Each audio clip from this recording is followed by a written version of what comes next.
Hello ladies, today I'm going to do a video for you about keeping your edges straight as you crochet in rows back and forth when you do blankets, scarves, whatever the case may be. We've had a lot of talks about how stitches can get dropped and things go from being a straight line to becoming kind of trapezoidal or triangular in nature. I'm using Lily Sugar and Cream cotton yarn today, kitchen cotton. We've been talking about the kitchen cotton a lot, doing projects for the kitchen, the bathroom, washcloths, dishcloths, things of that nature. This is your best bet, this type of cotton. I got this at Michael's, curbside to go. You can order it online anywhere. It's very, very reasonable. It is a medium weight yarn, as you can see, a 4. The recommended hook is an H. And I am using an H today. It is the Clover Amour that I talked to you about previously. I really am addicted to them very much. So I'm going to start with this sort of pinkish sort of salmon color. And if there's time in this video, I will do not just keeping your rows straight, but also changing colors, weaving in ends. If I can't fit that all into one video, I'll just break it up into a couple of smaller ones.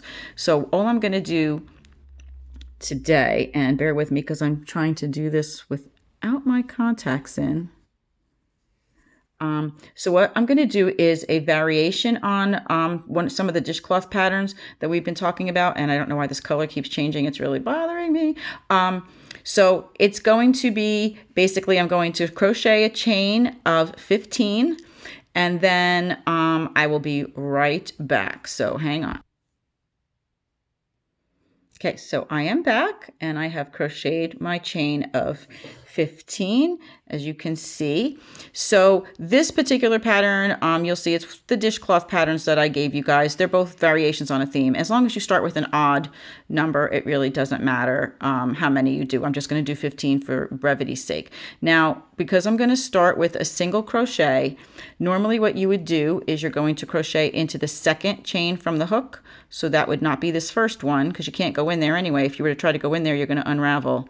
You're going to go into the second chain from the hook. Normal single crochet, I would go into the second chain right here on the top of the chain, and I would start my stitch. But for this particular pattern, which I like, is kind of neat, it eliminates you having to put an edging on it, is you're going to flip your chain over, and you see you have these little ridges on the backs. These straight up and down ridges. I'm going to actually be crocheting into these for this first row, and it's going to give me a nice edge. I'm going to see this whole single crochet edge the chain stitch right here instead of your typical single crochet. So I'm going to skip this one. I'm not going to go into that first bump, but I am going to go into the second bump. So I'm skipping this first little bump right here. I'm going to go into this one right here. And this looks all kinds of crazy because it's hard to do and I got the camera in the way.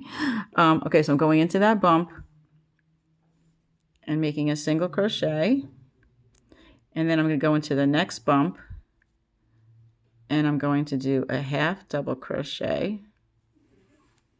Yarn over, pull through the loop, yarn over, and that is a half double crochet. Okay. So you can see already, I'm not disrupting this chain on the bottom. So I'm going to go across the rest of this and I'm going to continue going into the ridges, and I will stop when I get to the end and then we'll pick up from there. So hang on.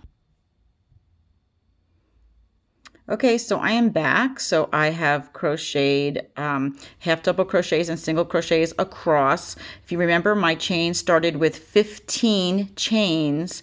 I've now crocheted 12 stitches. 1, 2, 3, 4, 5, 6, 7, 8, 9, 10, 11, 12. Okay, so I have 2 more left because I started with 15. I skipped the first one. That means I should have 14, and I'm right on target to hit that 14. I did 12 so far. This was a half double crochet, so I'm going to go back into I'm still working in those back loops. So this will be number 13. That's a single crochet, I'm sorry. And then the last one into that little back loop right there. So, it might look like I'm done, because it just kind of looks like a little thing hanging there. But I know, because I counted my stitches, that I still need to do one more, and that is in that little bump right there, and that's going to be a half double crochet. Now, something that I normally do, which I didn't do this time just because I was, going quickly, is when I make a base chain, I will normally use a hook one size bigger than the one that I'm going to use for my project, just because it makes it easier to go into the chain. It helps you to get a looser consistency or whatever. Not consistency, but yeah, well, I guess so, stretchiness. It makes it a little stretchier. So now you can see I'm right down to the end. This here is the original slip knot, and there is nowhere else to go.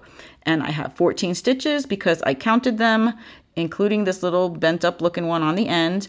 So now I know if I am working in even rows, that every row should now have 14 stitches going back and forth. And if I get to the end and I've only counted 13 or I've only counted 12, I know that I've missed a stitch and I need to double check and see if I skipped one in the middle or make sure that I do one at the end. So now that we're at the end, we've ended in a half double crochet.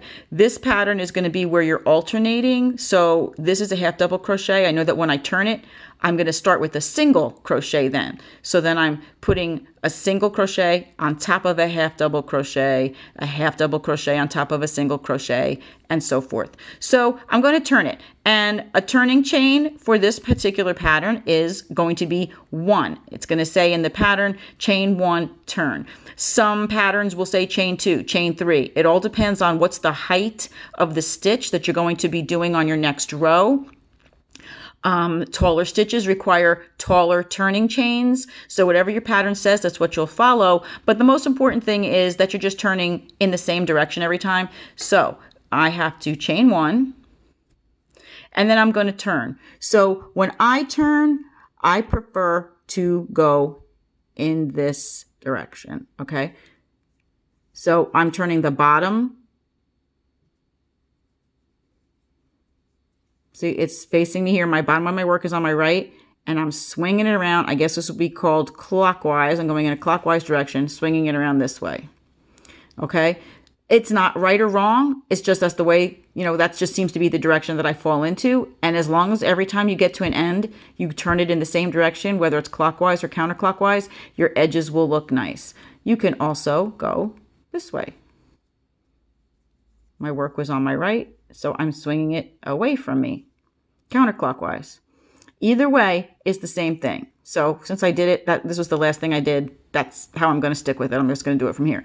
So now my first stitch is a half double crochet, so I'm going to yarn over, and then I am just like any other stitches, double crochets, half double crochets, anything. I'm going to go, here's my top of my stitches, and I'm going to just make a half double crochet right into that first stitch, going through both loops.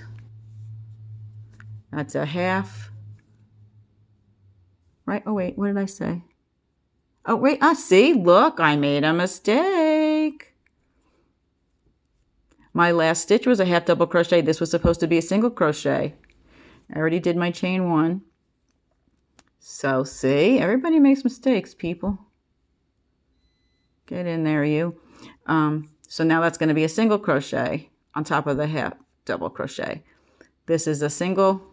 So now this pattern is just going to be alternating. There's a half double, and I'm going to do a single, half double, and so forth on down the line. So I'll meet you when I get to the end. Okay, so I'm back. That wasn't very long. I just did a couple of stitches. So far I've got 1, 2, 3, 4, 5, 6, 7, 8, 9, 10. Sorry, it's kind of dark. And I know I'm supposed to have 14. So that's 10 I have so far. Okay, that is a half double crochet. So I'm up to a single crochet.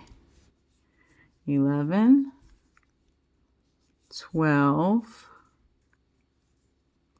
13. Now, if I'm not counting, I might look like I'm at the end because it doesn't really look like there's much of anywhere left to go here. Okay, you might think you're at the end, but I know that I'm not because I counted, and I know I have to put one more stitch right here, even though it doesn't look like there's any place to go with it.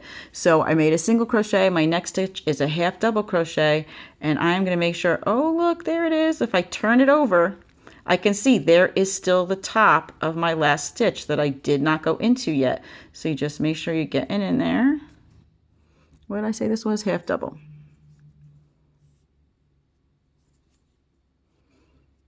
Half double crochet.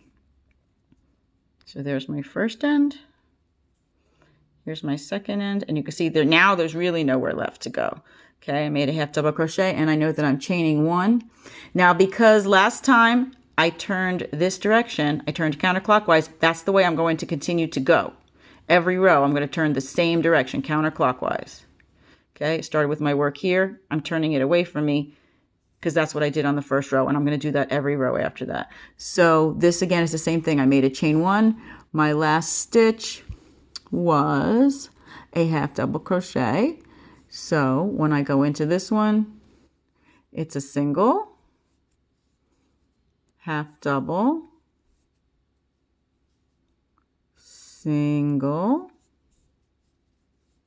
half double, and again, and so forth until I get to the end.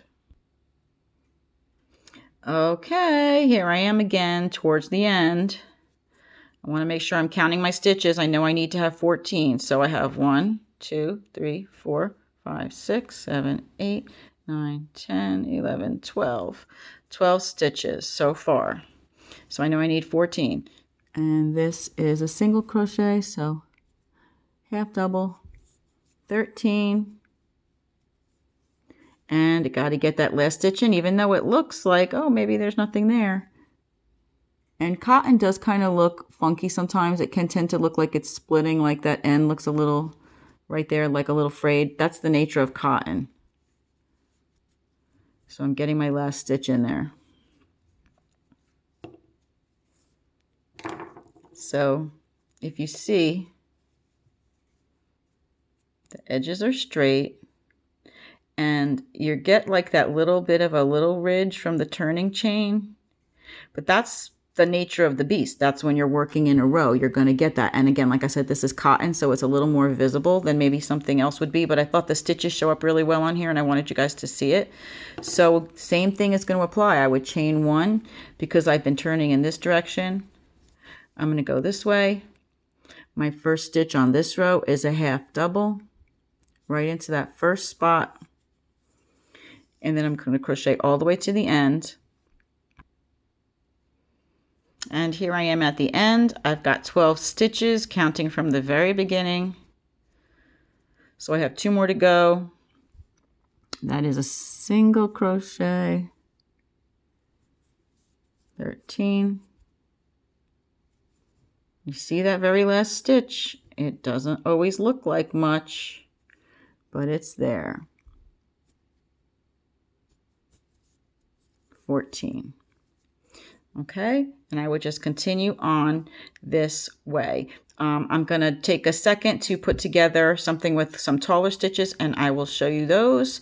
But so for right now, this is just a very basic, making sure you're turning in the proper direction, whether it's away from you, you're going to do that every row, or whether it's towards you, every row. Count your stitches. That is your biggest insurance policy for getting straight edges. So that's it for this little one. I'm going to do another one. I'm going to use one of our nicer, softer yarns that we will use for shawls or you know, any of the other things that we're working on, really. Anything that's not like a kitchen or bath product when we use our nice acrylics.